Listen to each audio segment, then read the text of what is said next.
No, don't be nervous. I'm also a fan, so. I could tell, the shirt. Yeah, my friend Joey Miller actually designed this, and he won your contest, but Oh, he didn't yeah, get to meet that's you. right. Yeah, Aww. yeah. So, throughout the album, It's All Happening, there seems to be a theme of relationships with either a significant other or parent. How did songs like See You and Shell and I'm Cold and Their Wolves After Me get their meaning? Well, the song titles that we have are never ever serious, as you know. Yeah. But, a lot of family issues, like personal family issues, happened with me, you know, growing up. And I think that this was finally the album, after being in so many bands, was finally the album that was letting me release it so I could shut a bunch of doors. So, you know, everybody's got family problems. Nobody's families are perfect. And that was one way for me to talk about certain things, you know, about my parents splitting up, or just like everybody else deals with, you know, and financial fucking hiatus, and, you know, oh, she's so snorty. And so, yeah, those were basically songs to help me kind of close doors with my, I guess, past, you know, that I wasn't able to get out years ago, you know. So did you write most of the lyrics then? Yes, I read all the lyrics. Oh, okay. Cool. So It Tastes Like Kevin Bacon seems to have lots of lyrical meaning as well as musical talent, which is one of my favorite songs, by the way.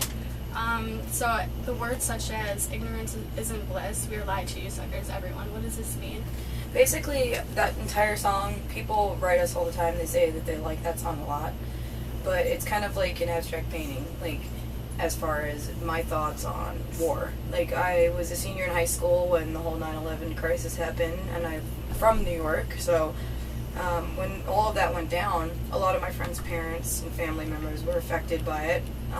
Our entire state was affected by it, our entire country, the world, but that's just not our world that was affected by it. There's other countries that are affected by it too, and there's people just like us, like our age, you know, out there watching their families like be blown apart, and basically that song is what it's about. And it's really funny when we actually get people writing us, you know, we respect our troops and we love our troops, but at the same time, you know, we have people writing us saying, you know, hey, I like to blow up so and so, I'm going to use this word and this word, I don't want to use those words, but some racist gesture, I guess, about that's using that song, maybe playing that song, and I'm like, please just don't listen to our album, like, please don't listen to us, because you don't get the message, you know.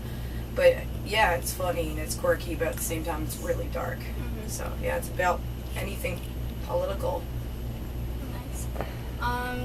When you started this band, was your goal to become popular? No. I've been in a band since I was 15. I'm 27 now, just released my second record. And, you know, when we released the first record, I was shocked that we were able to even do that. And yeah, it's so late in the game, but we never, ever thought that things were going to come from it, because nothing ever did in the past. And we were like, man, we're getting so old, like, we're never going to get signed, like, but we just wanted to do it because we love music so much, and we just wanted to play and tour, see the world, try to do as best as we can until we got there. What's it like being in a band with all guys? Oh.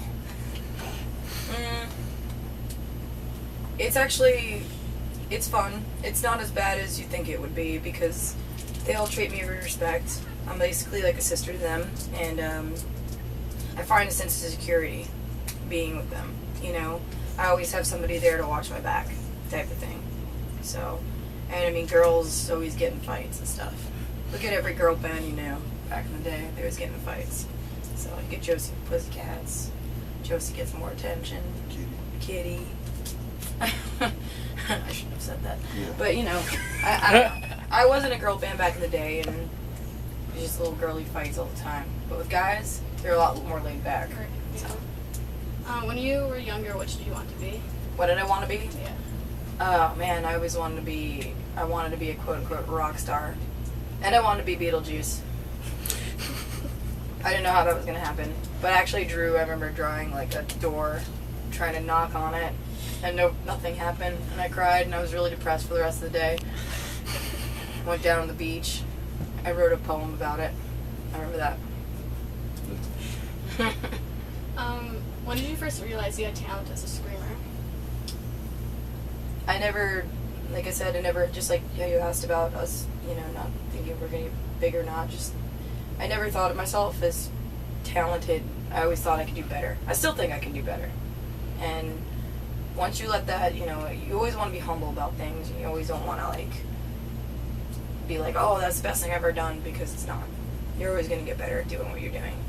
And, I don't know, I first realized I could start screaming probably when my first band covered Deftones, Birthmark by Deftones, and they took a guitar to my hands and they're like, you're going to do this and you're just going to scream. And I did it. And I was like, wow, I didn't know I can do that. They're like, yeah, without a guitar in your hands, you have more, like, you're a fun person. Like, look at you. You have more charisma on stage. Was that when you were in this band? No, this was when I was in one of my first bands called Into the Pink. I was 16. How many bands have you been in? Let's see, 3. This is my 3rd band. Have you ever gotten popular in any other bands? My second band, we tried, you know, we toured, we tried. We were called This Year's Addiction, and it was with my little sister, Mim, and my friend Samantha, my childhood friend, and we did all we could do with it, you know, but sometimes it happens, sometimes it doesn't. You just gotta break your ass and go out there, and we did. So at least, you know, I could say we tried, you know. What question have you never been asked that you would like to share with your fans? Oh, except where the band's name came from. No, I'm just kidding. Really? I don't know. Any question, basically. I don't really hide too much of my personal life, so, because, you know, I always want people to be able to connect to us, not feel like they need to be, you know, distant, or that they're smaller and we're bigger. Right. That's the problem with, I think, a lot of bands right there. I think the fact that we're here pretty much comes up with that me and Kindra are here doing the interview. Yeah. You know, it's a lot of bands wouldn't do that, and you guys did, so it's pretty cool. Well, you're welcome. So what was the first band that you listened to that got you into this type of music? This type of music, Yes. like screaming music. Yeah. Let's see. I always listened to things my parents raised me on. You know, they were kind of pretty much hippies, so they were listening to all like Jethro Tull and Zeppelin and Pink Floyd and The Who and Iggy Pop and Aerosmith, and I was listening to at the time because I grew up in the early 90s, you know, in the late 90s where a lot of that grunge was coming out. So there was a lot of like girls in bands, and they were screaming. You have like L7, Bikini Kill, the Raincoats, you know, all that stuff, and Veruca Salt. These are some bands you should actually get into, because this music back in the day kind of broke the mold, you know. And then nu metal came along, like Korn and Deftones, and so I started listening to that, wearing baggy pants, you know, black lipstick, all that stuff. And then I ended up going, I'm from Long Island, so Long Island has a lot of bands coming out of it. And I went to a show, Glassjaw show, from Autumn to Ashes, and I believe Shia Lude was playing too. And at this little, kind of like little center for kids, you know, youth center. And it was like $2, and it was during the summer, and I went. And I was like, I want to do that. I want to do exactly that, because that combines everything that I like, you know? So yeah, it's pretty much, that's when I started getting into, well, at the time it was more hardcore. Was that like Long Island hardcore, you know? Was that before you were in your first band? No, this was after. This was my second band, when I started getting into that, and I said I want to start screaming more and kicking ass, taking names. What genre was your first band? Oh, girl grunge rock, punk, simple 3-chord progression, angry feminist music. Did you scream in that band or not? Yeah, sometimes. Oh, okay. Cool. It wasn't great, but Tell me a little bit about your new album, Ruining It for Everybody, and how these songs came together. the songs came together by us we've been writing since the last album came out, and we ended up we always get together, we wrote the songs and recorded them in our house. Steven, our guitarist, actually recorded the songs. So we just go downstairs in our basement, because at the time we were all living together, and get an idea, we just write it down, play it, record it, come back to it, little things like that. Steven and John are mostly always down. We used to call it the dungeon. And they would be down there all day, all night.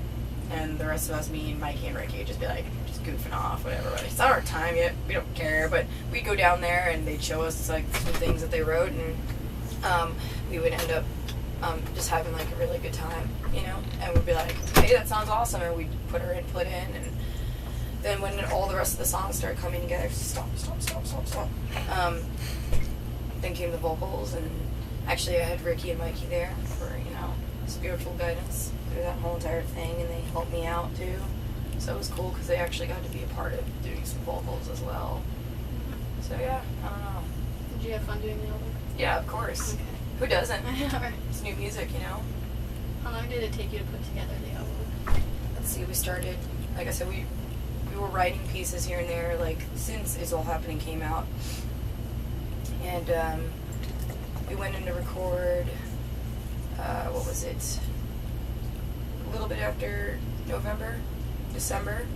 Then we were done in February, musically, and then the vocals were done the end of March, the finished up product after tour, because we had to do tours between that too, so. Did you ever write on tour? Oh yeah. The guys they always bring their laptops on tour, and I always keep a notebook and a pen and just write, just jot down little things here and there. You like tour?